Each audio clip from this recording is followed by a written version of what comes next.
Will Michigan be without its head coach Sherrone Moore for a few games this season? Our Sam Webb says, not so fast. He joins us live with the latest. And staying in the Big Ten, 13 teams are getting new starters at the quarterback position. So could the level of play be similar to what we saw in the SEC last season? And is that even a good thing? Speaking of quarterbacks, top 5 arm in the 2026 class, Jared Curtis, is set to commit today. And this one is razor-thin close between Georgia and Oregon. Who gets him? Plus, we are always talking about the evolving role of general managers on this show, so it's about time we have a sitting GM on to join the conversation. Vanderbilt's Barton Simmons stops by. The ultimate college football show starts right now.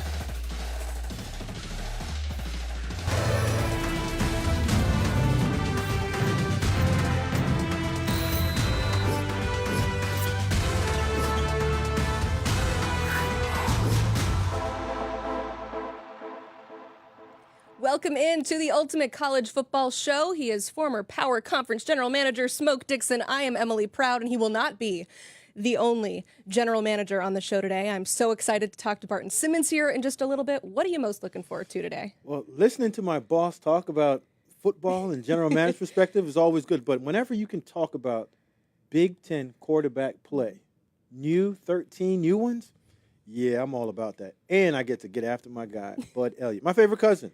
But not today, though. Not today. Nah. Sometimes they're family, but not today when it's time to debate quarterbacks. We got a lot happening on today's show, but let's start, as we love to do, with the opening kick.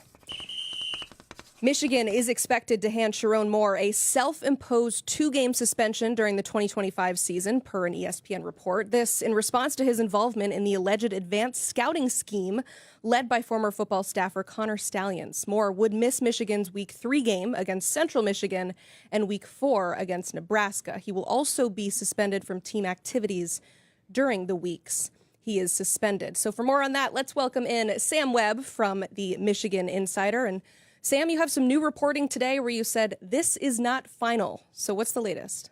Hi, Emily and Smoke. How you doing? Yeah, it's not final. As we have come to learn, the process with the NCAA is indeed that, a process. And as these things go, the schools, they come up with these recommendations, these suggestions about what the penalties could be or should be.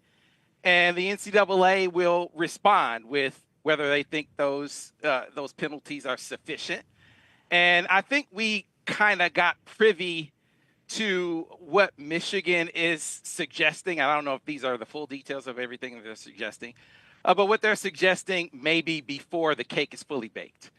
And so I think where we are, and from what my sources tell me, is this is along the lines of what Michigan is maybe thinking. You know, a couple of games. I'm sure there are some other stipulations in there. And assuming that the NCAA were to say, hey, yeah, we agree, this is a suitable punishment. If they were to say that is the case and this would satisfy our requirements for punishment, then okay, yeah, he'd be suspended for a couple of games. He'll be fully out, unlike Jim Harbaugh, who was able to coach the team during the week. That will suffice. But if the NCAA were to come back and they were to say in this back channel sort of back and forth as they talk, and they say, nah, this doesn't seem suitable. This is not sufficient. You know, we are thinking something along the lines of something more severe. Well, then this self-imposed punishment that maybe Michigan is discussing internally, well, now they'll start to talk different. They'll start to think different, and maybe it won't be 2 games. Maybe they'll say, well, we want to fight. We don't want to impose any suspension at all, and then it'll just be a back and forth with the NCAA at that point. So this is what you mean when you say it is not yet final. Something you also mentioned, too, is that obviously Michigan has done this before when it comes to losing their head coach during the season for games. But how this differs from Harbaugh is that Sherrone Moore won't be able to help with team activities leading up to the week. Also, when Harbaugh was the head coach, he had a Sherrone Moore. So how will this affect Michigan's day-to-day if they're without their head coach? Yeah.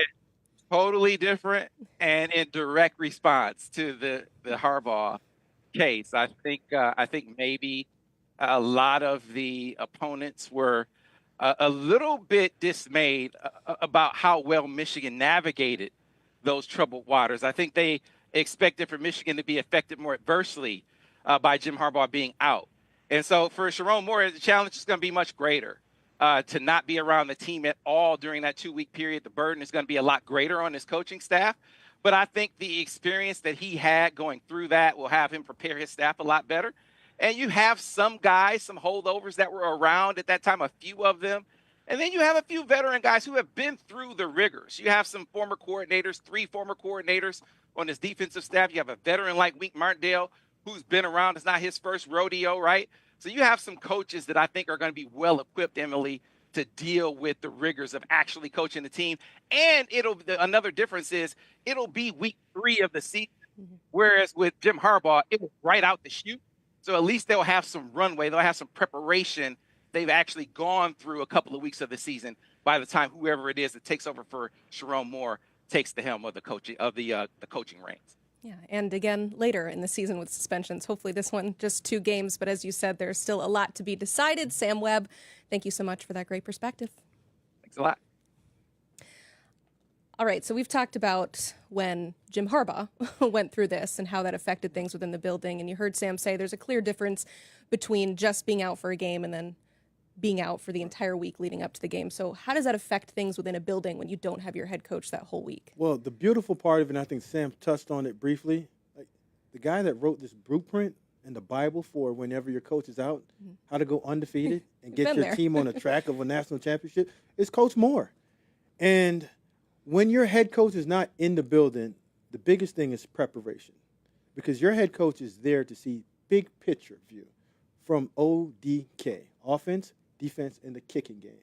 And when the offensive coordinator comes in with his game plan, sets it down in front of the head coach for the week, he now gets the defensive head coordinator's plan and also the special team coordinator's plan. And he puts that together on a practice script from Tuesday until the moment that they kick off. That's not going to be there right now for your head coach. So it's going to take a collective group. Your coordinators are going to have to come together, but you have time. And like I said, you have Coach Moore that's done that. And you have some veterans on that's been around enough football to understand the big picture of it is offense, defense, and the kicking game has to match up to what we do fundamentally as the University of Michigan. Yeah, it's hard to understate it, but also don't want to overstate it because they did win a national championship that year. So they seem to be doing all right. But once again, we'll continue to monitor what happens with Sherrone Moore. And by we, I mean I will go to themichiganinsider.com and see what our friend Sam Webb and the whole staff is up to. They keep you covered on all things Michigan and this developing story with Sherrone Moore. Also, if you have any ultimate burning questions, now is the time to ask. Drop them below in the YouTube chat. Also hit the like button to help us out. And guys, you might have an ultimate burning question about this next prospect we're going to talk about, but you don't need to anymore because it is decision day for the number 13th ranked player in the 2026 class. Quarterback Jared Curtis, the top player from the state of Tennessee, is deciding between Georgia and Oregon. He is set to have a commitment ceremony later today at 5:30 Eastern. Our Tom Loy will bring you this later in the day. But before he gets there, he's stopping by with us here in the studio. National recruiting analyst Tom Loy is just all over the city of Nashville today. Before you go there, last time we spoke, you said you were leaning Oregon. Now what? I am no longer leaning Oregon. And it was funny, you and I were talking about this earlier, that as soon as we got off the show, I started getting tipped off that it's kind of trending towards Georgia, but it's still back and forth. I know all week and all weekend long, since last Wednesday or last Monday, whatever it was, it's been going back and forth. So it's been pretty wild because it's been that way ever since he first decommitted from Georgia.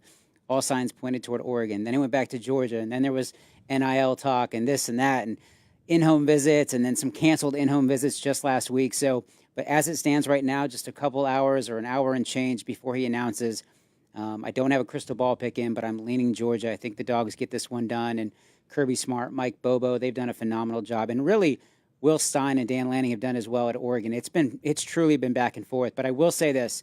Yes, I think today when he announces he picks Georgia. But if Georgia fans, if they're smart, they're just going to be excited for a little while and then just temper some of that enthusiasm about his future in Athens because Oregon's not going to give up. Georgia's not going to stop recruiting him. It's going to continue to go back and forth. So long, long way until December when he puts pen to paper. So get excited, but just, be patient. It's a long way. Yeah, a lot of drama so far, and it sounds like it is not over yet, but we're excited to see which hat, which T-shirt, whatever he decides to do to tell us where he is headed. Tom is headed to that commitment right now, but we will bring that live commitment to you live. Jared Curtis, we have Georgia and Oregon once again at 5:30 p.m. Eastern. That is after we are done with today's show. We will just take you immediately from this stream, so you don't need to go anywhere. You can just hang out after we say goodbye, and we'll bring you the live commitment of Jared Curtis. Hey, we are less than 10 million away on the road to 1 billion views. We are so close. All you have to do is tell your friends. Come and join the party here. And in honor of our pursuit, we're also holding a giveaway. We are giving out yearly VIP subscriptions. To enter, all you have to do is take a photo of you watching 24/7 Sports on YouTube. Share it using the hashtag Road to 1 billion. We have already given out a couple, so check your DMs. You could be a winner. And we are all winners on this show because we get to bring on a very special guest. Before he was the general manager of an SEC program, he was here with us as the director of scouting for 24/7 Sports, doing things like this. He's 6'6", he's 300 plus pounds, 310 plus. And on the surface, that's great, but what does that mean for that athleticism, the ability to play balance, to play with your feet under you, to get to the second level with balance and with athleticism. And with Tate, he's got all that. Let us welcome on the general manager of Vanderbilt football, Barton Simmons. Barton, you have two fans here in studio. You got fans, too, in our YouTube chat. Rick is asking, where is my GOAT, Barton? Well, Rick, here he is. We are so excited to have you on the show today. First, I just want to ask, we pulled up some of that old tape. So what was your experience like working at 24/7 Sports?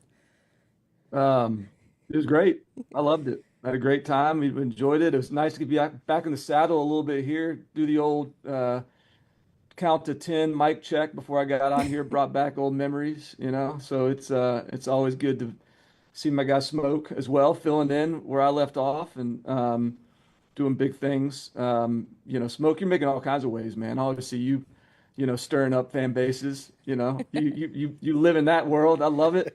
But no, it's always good to be back. Appreciate y'all having me on, and certainly miss all the interactions with the fans, good and bad. Those are some fun days. Man, Barton, we're all getting a little bit gray in the beard. I was looking at that. Yeah, you see yeah, popping up.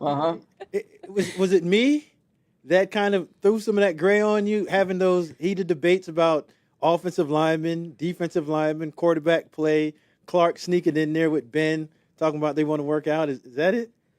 Smoke, you are a great systems checker because, if your system isn't tight, you're going to poke holes in it. And so you were the perfect guy to have in the building in those early days. But as much as maybe a few of these are yours, I think a lot of these are transfer portal and NIL. That I feel like every spring and every winter, a few more of these things pop out. So, as long as my head stays pretty gray free, I'll be okay. But I think that's probably coming next.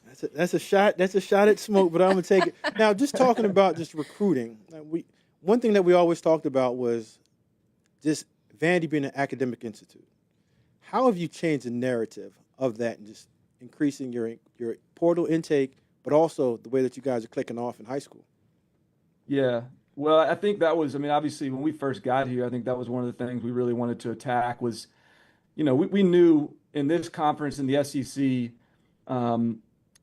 we want to recruit high achievers for sure in all areas of life on and off the field, but we're not looking for a roster full of valedictorians. We're looking for a roster full of future NFL football players. And I don't think those two things necessarily have to contradict each other, but certainly we want guys that are hungry for football and are junkies in that world and want to be football sort of experts at the highest level. And so it was really important. And as you know, Smoke, in the early days, we tried to focus on this and have continued to ramp this up in the years past. But it was really important that we sold that we led with that we led with football. And knowing that we don't have a long history of football success here, maybe that's a little counterintuitive, is to lead with football at a place like this.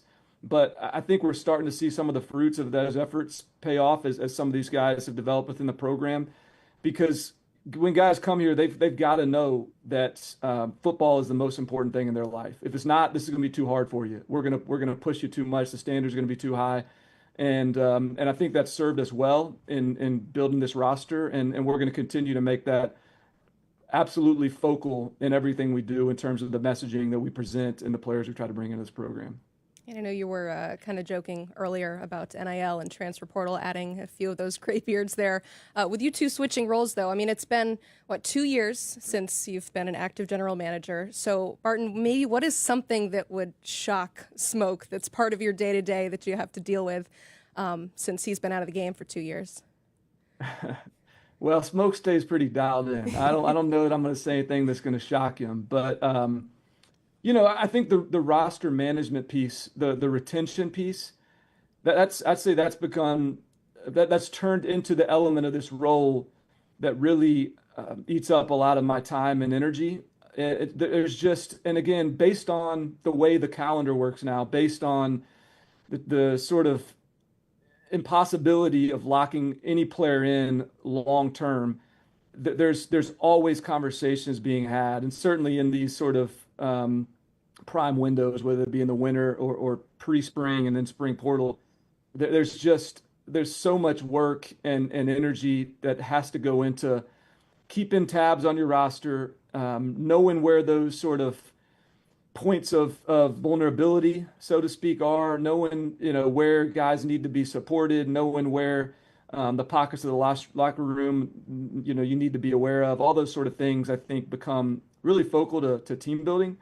I think I'm fortunate to be at a place at Vanderbilt with Coach Lee and Clark kind of heading to at the tip of the spear here to be. I mean, we're really culture focused. We're like the coaches are really engaged with their players. I mean, there's constantly communication and relationship building, and Smoke can attest to all that. And so I think it makes my job a little easier in that regard, because as much as this world has turned transactional, there is real relationship here. There is real development here, and guys feel that and they want to be a part of it. And so ultimately, that's where it just becomes a collaboration between myself, our coaching staff, the players, really the whole building, to just make sure we do what we have to do to keep a roster intact and build and strengthen.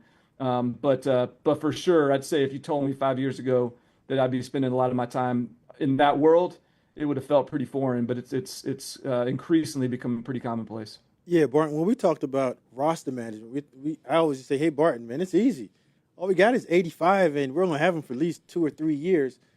You look at it, it's like every semester you're having to change over at least 25 to 30 new players on your team, and there's not a lot of continuity.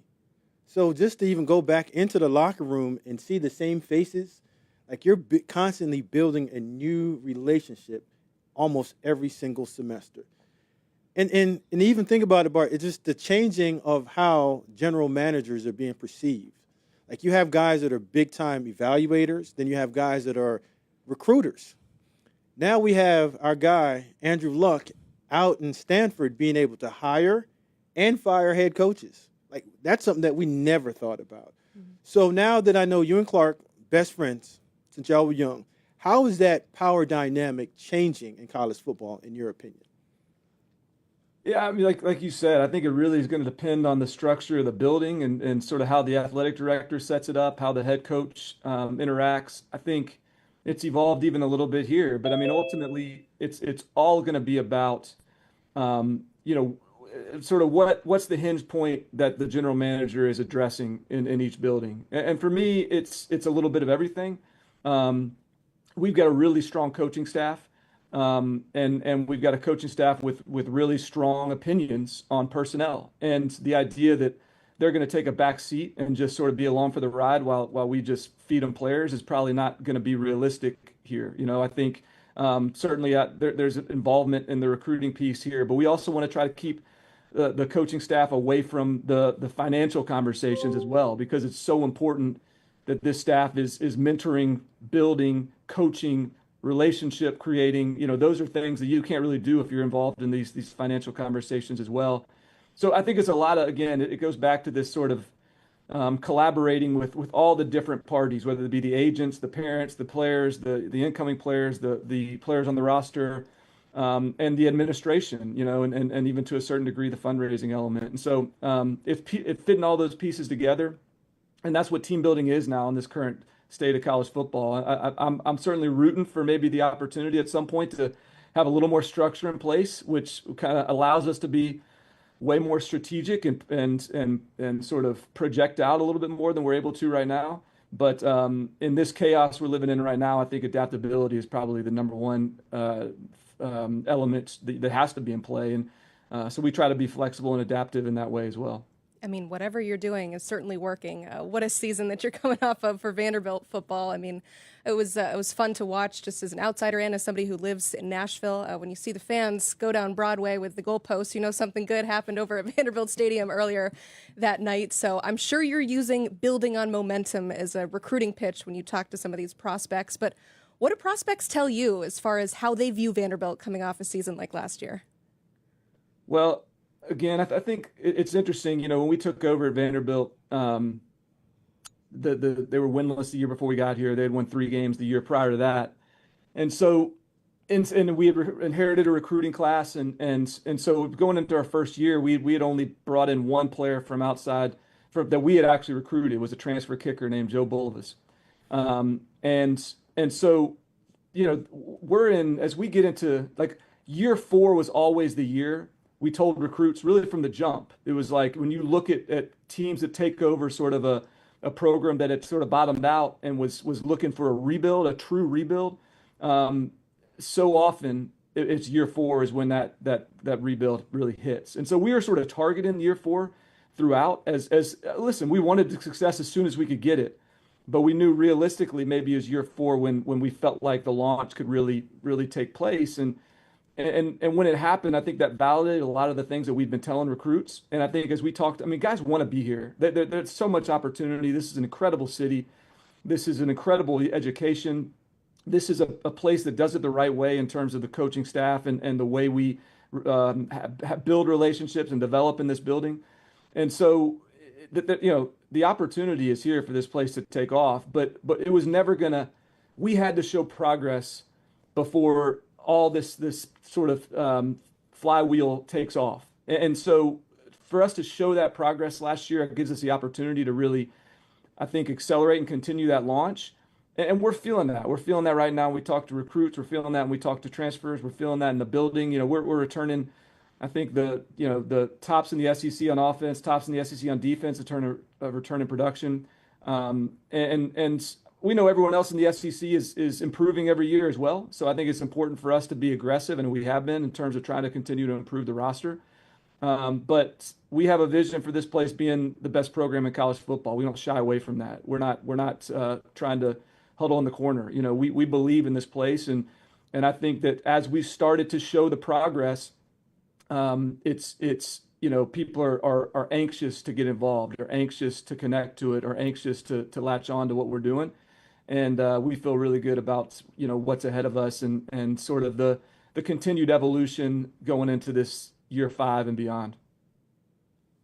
Finally, our guy here at 247 Sports, Cooper Patagna, says that you have a sneaky good transfer portal class. So we don't want it to be sneaky anymore. Barton, who's on campus now that's really standing out to you? Well, it was really important for us to strengthen our offensive line. We've got what we believe is the best quarterback in college football in Diego Pavia, and we need to get the offensive line right in front of him. We need to, we believe we can run the football on anybody. We believe in our offensive line to set that tone. And so to do that, we've got to have the right people up front. Isaiah Glass, Jordan White, Bryce Henderson, some of the guys we've added up front. We've sort of strengthened from a depth standpoint, really across the board, added some defensive back, really talented players that are going to have a chance to be impact players on the back end. That was an important area to continue to build depth. And so, I feel really good about the guys that were here in spring practice. Really kind of feel across the board that we hit on the guys that we wanted, and they are who we thought we were. They are who we thought they were. Some early freshmen really had a good spring as well. So the depth, this is the deepest team we've had. This is the most competitive spring we've had. And so, again, we've got to continue to build into the summer, and we've got to, this is a really good league, and the margins are really slim. And we talk all the time here. We were as close to 2-10 this past year as we were to 10-2. And that's just the reality of this league. And so that's going to be another tight year like that. But we do feel like, as everyone has sort of reached into improve through the portal and reach into maximize and optimize their roster, we feel like we got better in that area as well. And as much as anything, there's more competition in this building than there's ever been, and that's really good for Vanderbilt football. Your competition, but also the level of confidence, and that comes from your quarterback. Now, you've always spoke highly of our guy Diego. Barton, it's your turn. You got to sell him for the Heisman Trophy winner this year on Diego Pavia. Yeah, I mean, listen, I think that's going to speak for itself as we, Diego's not going to be a Heisman Trophy finalist or candidate if Vanderbilt football as a team isn't successful. And so I think that we believe he's that kind of a talent. We believe he's that kind of a leader. We believe he's that kind of a playmaker. We believe when we're on the football field and Diego's under center, we've always got a chance to win. We're never out of the fight in that case. I think you saw that last year in the way he impacted games, particularly when he was healthy. And so I think, but as Diego goes, so do we, and as we go, so does Diego. And so I think it's going to be really important for this whole roster to be ready for what's to come and for the challenges ahead. And if we get in those close games late, I don't care if we're playing the number one team in the country or not. I mean, we're going to have a chance with that guy under center and his playmaking ability. So, we've got a really good offensive line. I think people are going to be really happy with the run game evolution. We've got some playmakers at receiver we're really excited about, and I think we've got the best tight end in college football in Eli Stowers. So I think the weapons are there. And Diego is, what I'll say about Diego beyond everything else is that dude is a warrior. I mean, he is a battler. He's someone you want on your side in a fight. And our players respond to him. Our players respond to that confidence, and it's authentic. And I think as much as anything, that's Vanderbilt football. It's we're authentic, we're scrappy, and nothing's handed to us. And that's sort of been the story of Diego's career as well. And so I think, what a year for him to go out, for us to go and kind of lock arms and go try to slay some dragons in this conference. And we think we got the right guy to do it. Yeah, he's one of those players that's fun to watch till the very end, even after the game is over, too. Some of those post-game interviews are pretty exciting with Diego Pavia. Barton Simmons, thank you so much for joining us here. We appreciate it. Yeah, always a pleasure. Anytime. And Smoke, keep on making waves, buddy. We'll see you on this side at some point, No, do not take him. He's staying here with us. Barton Simmons, the general manager of Vanderbilt football. All my Vandy fans out there watching, if you do not know the name, you better get to know it. Vandy 247. Check him out for the latest on your favorite team. We had Robbie Weinstein on last week to talk us through a big recruiting win from Caden Harris. So read up on all things Doors at Vandy247.com.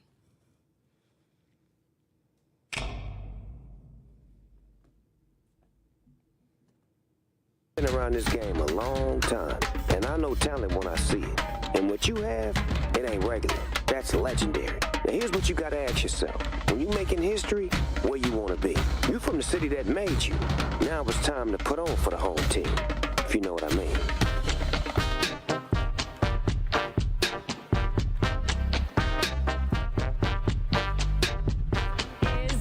USC gets a good one as Deshaun Rideau, the #1 running back in the state of California. He's staying home. So you got Snoop Dogg, you got Juju Watkins, and now we have Chris Trevino from USCFootball.com on the show. Chris, that was one of 27 commitments for USC football. I hope I got that number right because it is absolutely large. What is happening with the momentum right now, and how much credit should we be giving Mr. Chad Bowden at the moment? Yeah, it's incredible. That number could change in the span of me talking to you guys on this show. That's how hot they Go have up, been. right? But yeah, it's been really, really hot. They're skyrocketing. And yeah, Chad Bowden deserves a lot of credit for what's happening with USC recruiting right now. When we first found out that it was going to be Chad that they were getting as their general manager, we had someone text us like, this is a hire that's going to shake up the college football landscape. And so far, that's what it's done, at least on the recruiting sense, and bringing in all this talent for next season and moving forward and just turning around, USC's program in terms of its momentum on the recruiting trail and getting a front office in place. USC wasn't built or set up previously with a general manager that was built for the modern game of college football and how it's moving in this NFL model with NIL and salary caps and the transfer portal, aka free agency. It wasn't built like that. And now when you bring in a guy like Chad, one of the best young general managers in the game, and get him on your staff to run your front office, it's just been a complete 180 turnaround. And especially just with the local recruiting. And this was something we couldn't really understand. Like, why wasn't Lincoln focusing more on California? Chad comes in, it's like, we got to hit California hard.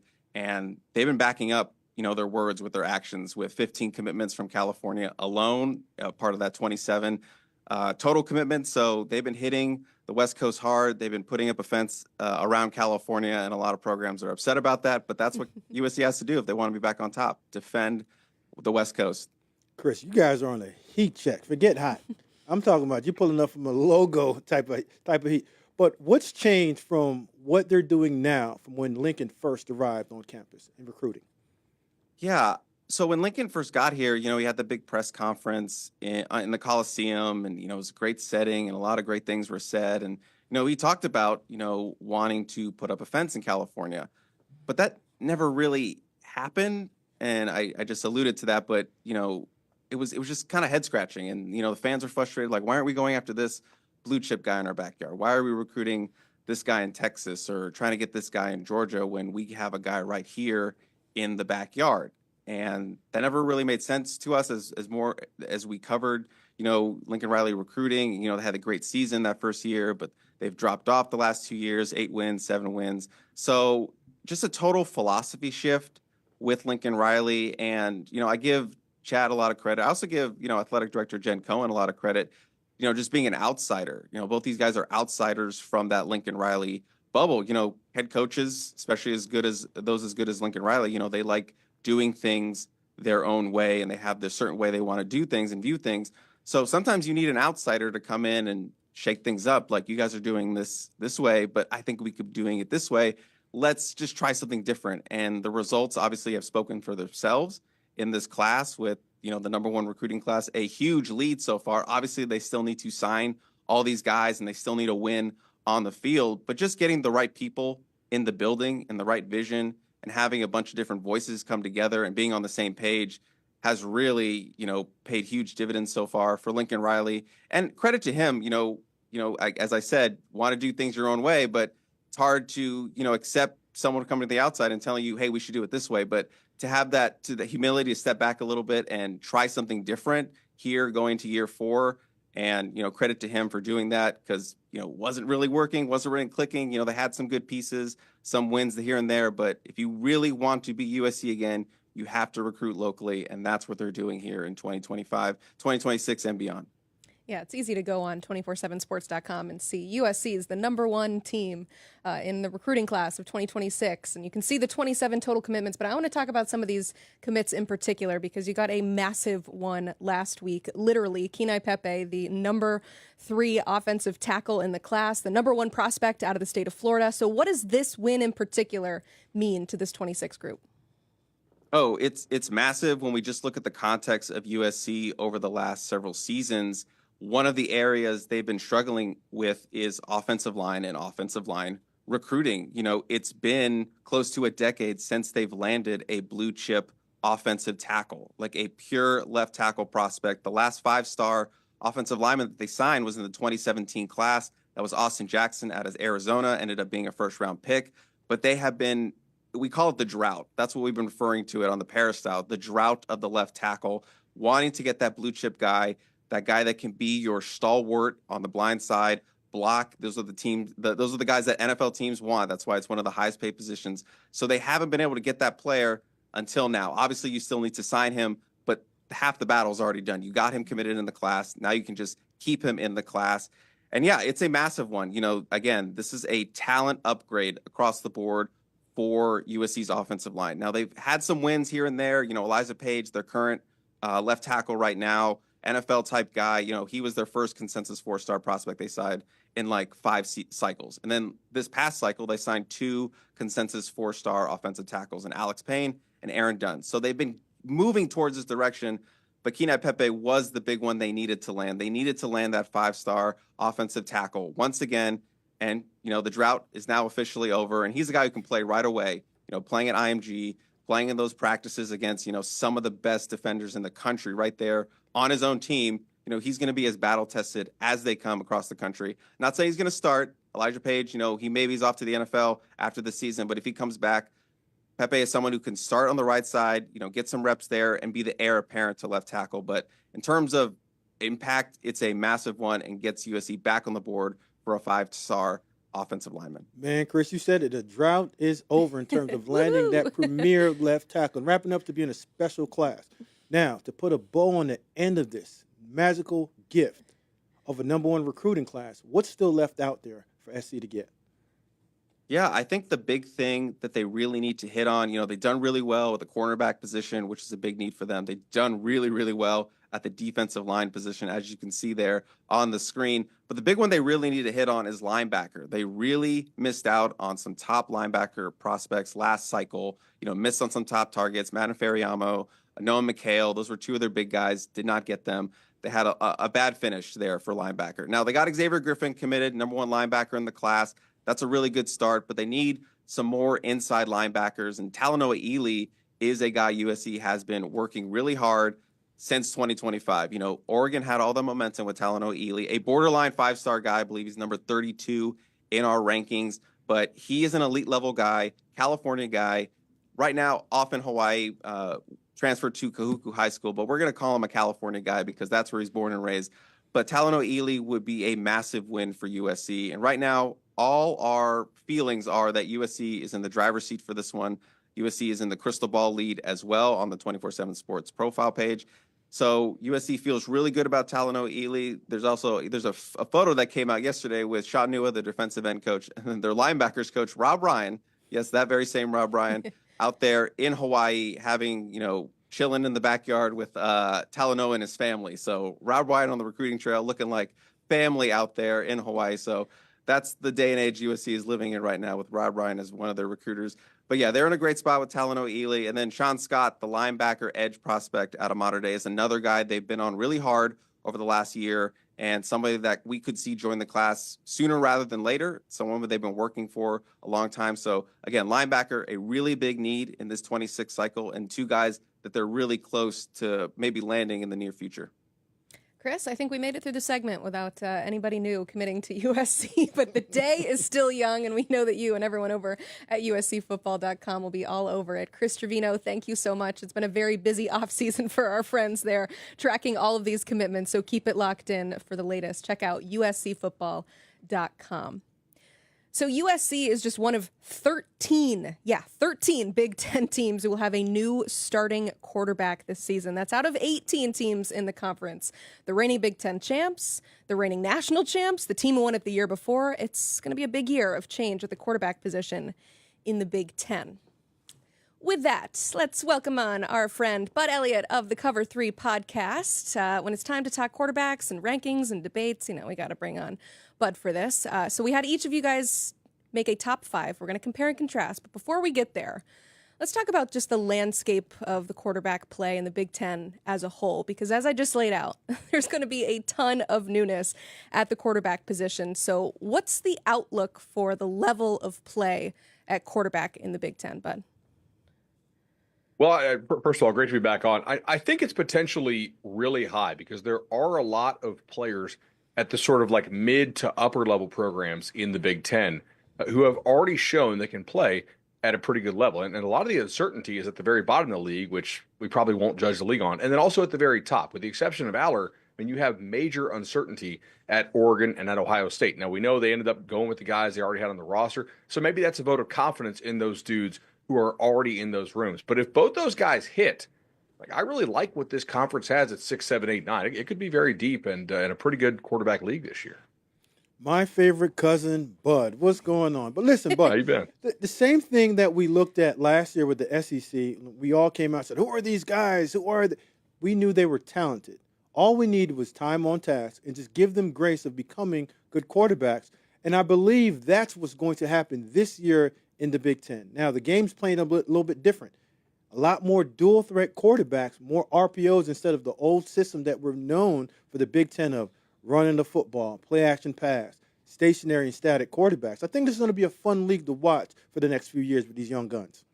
Yeah, there's definitely a lot of excitement, a lot of talent. The number one transfer portal quarterback is in the Big Ten now. The number one quarterback coming out of the 2025 recruiting class is in the Big Ten, so definitely a lot of talent. Let's waste no more time and go ahead and show you the top 5 QBs in the Big Ten as according to Bud and Smoke. Okay, so we both agree on Drew Aller. There we go. And then things get really squirrely 2 through 4. You have 3 different players. So Bud likes Damon Williams, Fernando Mendoza, Luke Altmaier, and Dylan Raiola. But then Smoke likes Nico, Bryce Underwood, Malik Washington, and you both agree the number 5 quarterback being Dylan Raiola. So I'm going to go to you first, Bud. Who on Smoke's list surprises you a little bit?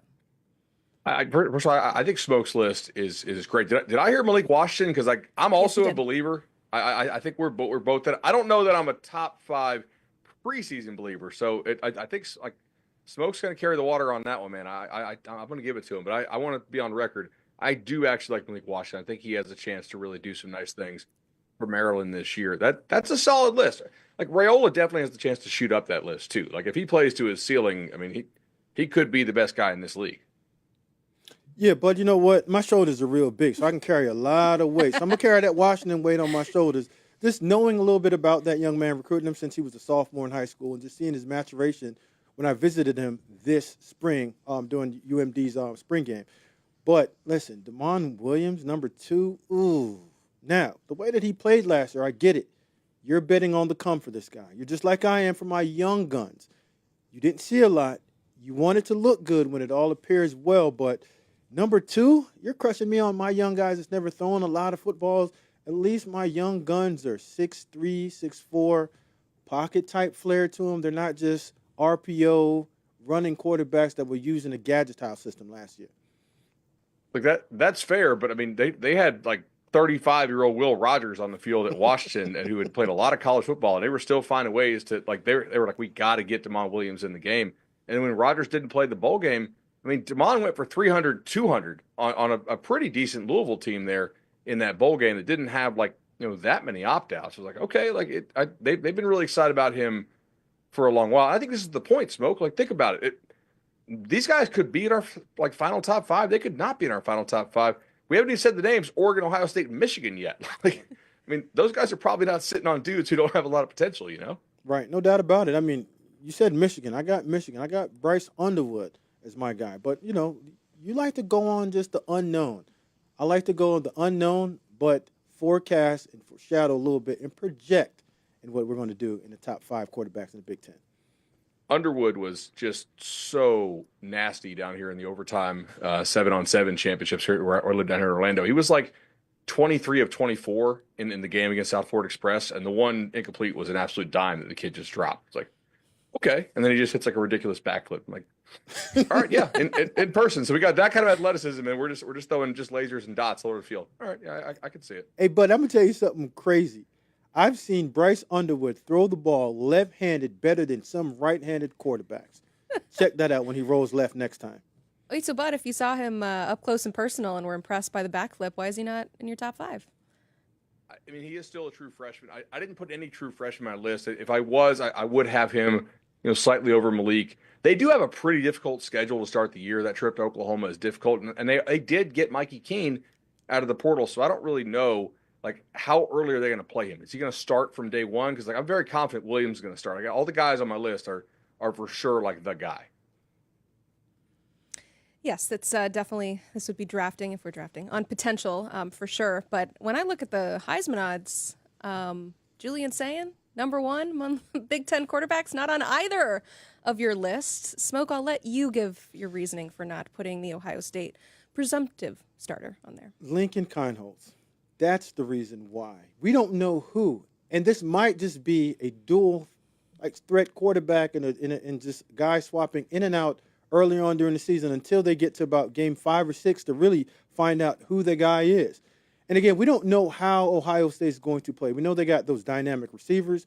They've done well enough of patchwork in their offensive line with 2 new left tackles. The running game is always going to be exciting, but we don't know if Julian Sands is going to be that number one quarterback coming out of fall ball.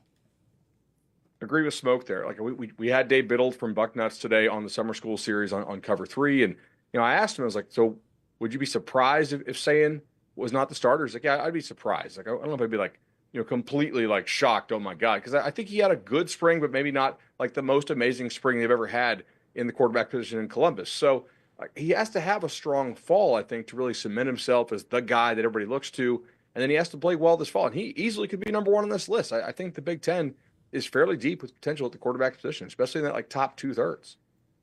So our friend Tyler Chambers on YouTube wants to know how big the gap is between Bryce Underwood as a freshman and guys like Malik Washington and Dylan Raiola. Since Smoke is holding up Washington on his shoulders, how big is that gap? What do you think, Smoke? Well, I think the gap between Malik and Bryce Underwood, athletically, it's marginal. And I know my guy Donovan Dooley's not going to sit here and say, oh, listen, Dooley and the rest of the world, I'm going to tell you. The dynamic play of Bryce Underwood is going to surprise a lot of people, but the dynamic play of Malik Washington, steady, Eddie, impactful plays is going to make a lot of people open up their eyes and believe that, understandingly, Michael Locksley has his Tim Tebow in Terpsville. And I'm going to say it again. What do you think of that, bud? Well, Tim Tebow, that is a lofty comparison, obviously. I do like Malik Washington an awful lot. I think Underwood does a lot of the things that Washington does, just does them like a little bit better in several areas, right? I think the arm is a little bit better with Underwood. I think the athleticism is a little bit better with Underwood. Now, if you add up all those little bits, you end up getting a decent bit, right? That's why the guy is number one. But I mean, pretty much every program in the country would be really excited to have Washington as well. I know Maryland, as Smoke said, is super excited to have him. But I mean, like, look what LSU did in the transfer portal up until Underwood left. Like, they were all in on that dude, and for good reason, until Michigan just pushed the chips in, right? So he's really, really talented. You know what, Bud? A lot of people always get into the quarterback play by what they do on the football field in terms of their arm and their legs, and how intelligent they are in terms of business decisions and decisions making it with the football. What Malik and Bryce Underwood, how those young guys separate themselves, if you haven't been around them, it's just their interaction, their leadership. And that means I can also recruit out of the portal, into the portal, and also high school players want to play with dynamic playmakers and leadership at the top, especially at the quarterback position, when that guy is ahead and running your entire building. This is probably very anti-internet age in 2025. I should just leave these things without context, but to add some context, Smoke, you made the case for why the comparison between Malik Washington and Tim Tebow on the show the other day. Can you just clarify? Not the same player necessarily, but the level of importance to a Mike Locksley? Yeah, and I would just say, and like you said, it's just the effect of what Tim Tebow did to that Florida program, but just bringing back the steady, heady, and big-time football play. And he was from that area, Jacksonville kid, that stayed in the area and made sure that all the big-time players in that panhandle area and a little bit of mid to South Florida came and wanted to play with Tim. That's the same effect that you're seeing Malik Washington have on that DMV area, knowing that he was a player of the year in Maryland, played with a lot of kids on that Maryland Heat team. And he's such a charismatic individual. When you get around him and you're talking about young kids wanting to play with a talent like that, yeah, that's easy recruiting. And then when you cut the film on or you see him play, you're saying, wow, I want to play with that. So the effect that I believe he's going to have on Mike Locksley is the same effect that Tim Tebow had on Urban Meyer in that Florida program when they started that entire run with the Gators in the early 2006 period. All right, so national championships, that's what I'm hearing too for Maryland. Let's go ahead and pop up the list again. It's fun when we do this in May. Let's assume we're going to do it again at the end of the season. So, Bud, I'll start with you. Who's a quarterback who could shoot up into this top five when all is said and done? Oh, shoot, there are so many. I mean, we already talked a lot of Julian Sands, so I'll go Dante Moore of Oregon. Like, we know Oregon at least investigated some other quarterback options out there before deciding to stay with Dante Moore. They do have a pretty nice receiving core that they feel like they've done an admirable job rebuilding that offensive line.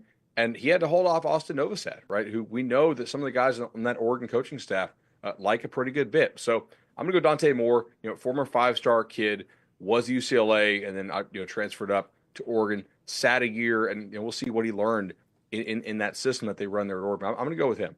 See, Bud, you went with Old Faithful. I mean, all of your top 5 guys. I'm going to go with Old Faithful myself. I'm going to go with Billy Edwards, transfer from the University of Maryland to Wisconsin. Just a steady gamer, game manager, but also understands how to play the college game at a high level. And he did help 2 receivers get drafted in the NFL, Ty Felton and Caden Prather.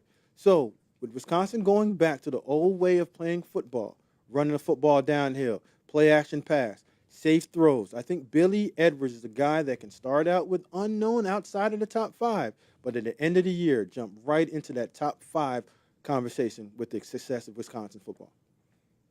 I thought he was great last year against Indiana, by the way, in the game in which Maryland really could not protect him. That game opened my eyes on him. I'm a little worried that Wisconsin, their left tackle got hurt at the end of spring. So that's kind of, Fickle's team just cannot seem to stay healthy up there, but we'll see what he can do. Well, offensive line coach A.J. Blasick is going to have a good answer for that left tackle. And again, with those tackles, you can chip, slide, and Billy understands enough that when the left tackle's in trouble, get the ball out of your hand quickly because you'll get your back broke up. Yeah, he's played a lot of football coming from the 2021 class. New offensive coordinator there as well, Jeff Grimes coming in, so we'll see how he fits in that new offense. Let's finish here. Who's the first-time starter that will make the biggest impact this season? Smoke, you want to start us off? I'm going to start it off with my guy again, the left-handed or the right-handed version of Bryce Underwood. It's real simple. I think the way that he's going to impact Michigan is like no other quarterback. And I know everybody's going to come at me and say, what about Tom Brady? Tom Brady was a good player in college. I think Bryce Underwood is a very much so impactful player just because of what he could do with his legs. You shut Bryce down with the arm, Bryce is going to put the game in his legs and say, you know what, I can score from 90 yards out, 5 yards out, but I can also play the game from the pocket. And the way that Michigan always plays, they protect their quarterback by running the football. Offensive line is always going to be premium. Receiver thing, they'll work out, but I've got Bryce Underwood being my impactful guy out of this whole entire class. I could pick Damon Williams for this, right? Like he started the bowl game, but no other starts. Yeah, that works. All right, then we're going Damon Williams for sure. If I have number 2 to start the year, this guy just people doubted him out of high school. I get it because of size concerns, but we're playing college football, right? Not the NFL. And he was nothing but productive in high school. He was every time they put him on the field, it's like I'm not really sure he's not better than Rodgers. Like they scored all the time. They were using him in critical moments. They used him in the Apple Cup, or early in the season. He moved it.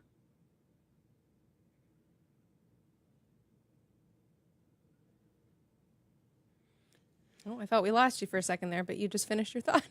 Yeah, you know what? No, what you got to say, Smoke? But you never seem to amaze me. I mean, you have the guy at number 2, and he's impactful. You already told us he's going to be impactful by putting him at number 2. I thought you were going to give me someone new.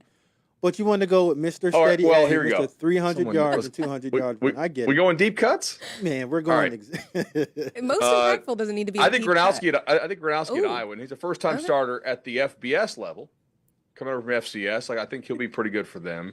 Can we count Nico as a first-time starter in the Big Ten? Technically. I mean, there's 13 new starters out of 18. In terms of first-time starters, I think, I need to read the fine print on my own question. But I do believe that it's their first time ever starting college football. But so many options. We could talk about all the newness in the Big Ten till we're blue in the face. But, Bud, we know you are very busy nowadays with the Cover 3 podcast. So thank you for being here with us. He is busy with what he mentioned, the Summer School series, one of my personal favorite series. You can check it out on the Cover 3 podcast. It just launched today. You heard him mention it.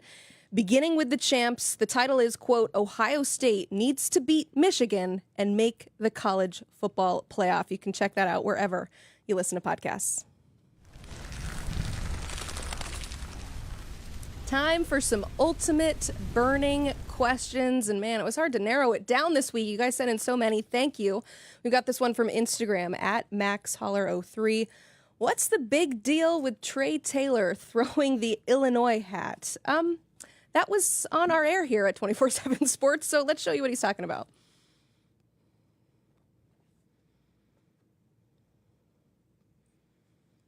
I'm going to stay home and go to Illinois.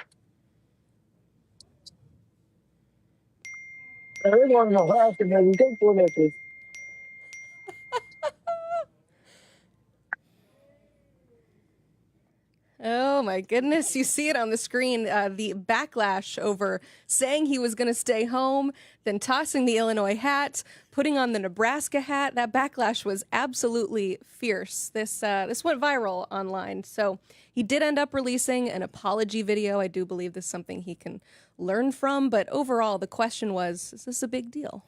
No. When I offered him as a 7th grader, everyone knew that Trey had a flair for social media. Like, we figured it out back then. He was one of the young kids taking pictures with everybody that he met.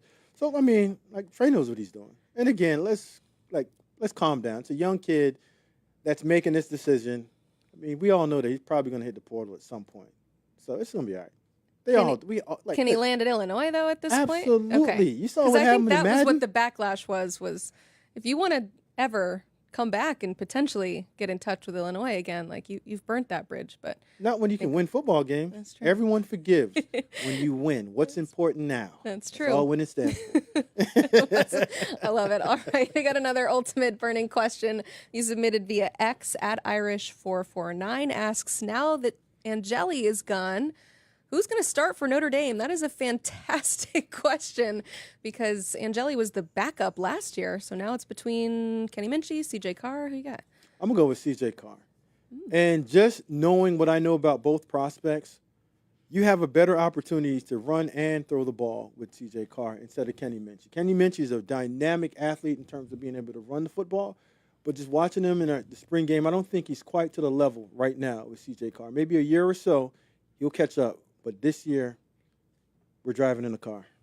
Minchie's the older quarterback, too, though, right? He came from the 2023 class, and Carr was 24. Minchie's the only one that's attempted a pass. 3, but still. It's pretty crazy, right? For Notre Dame, the starter this year is going to be somebody with no starting experience. I think when you look at experience, I think it's just time on task instead of throwing the football and understanding the passing game. Yeah, they're working right now. They're working at it right now. You could be a 28-year-old and still can't throw the football into a tiny window.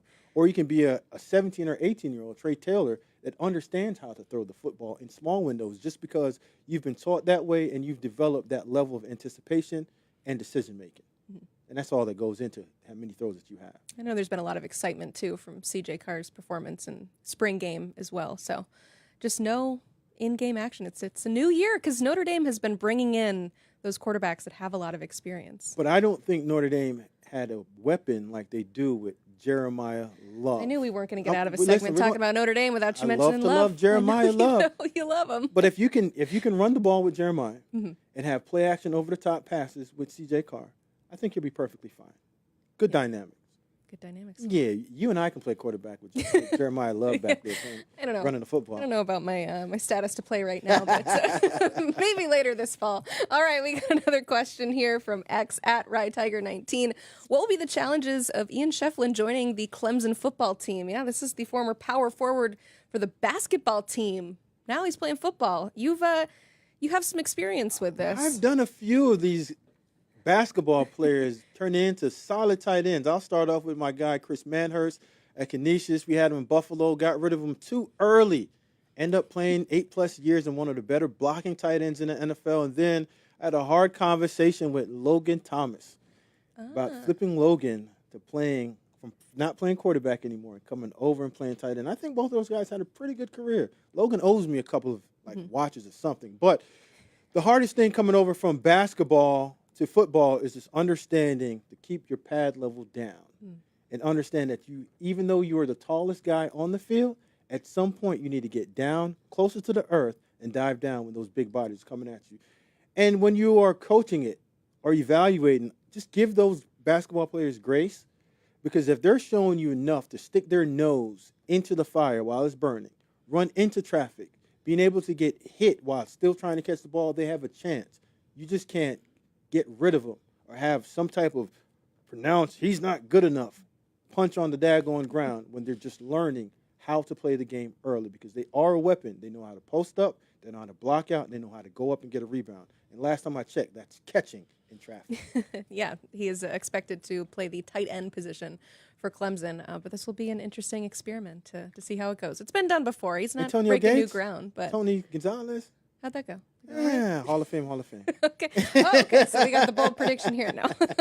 It will be fun to see how he does this fall. It's also going to be fun to see where Jared Curtis ends up, and all you have to do is just stay on the line, aka the stream here on 247 Sports YouTube channel. We will take you to his commitment live. He is one of the top quarterbacks in 2026, and it is a nail-biter between Georgia and Oregon. We've got our staff headed that way now. He is in town, and we will bring you that live commitment at 5:30 Eastern. Thank you so much for watching the Ultimate College Football Show. We are here every Monday and Wednesday, and we'll see you back here Wednesday.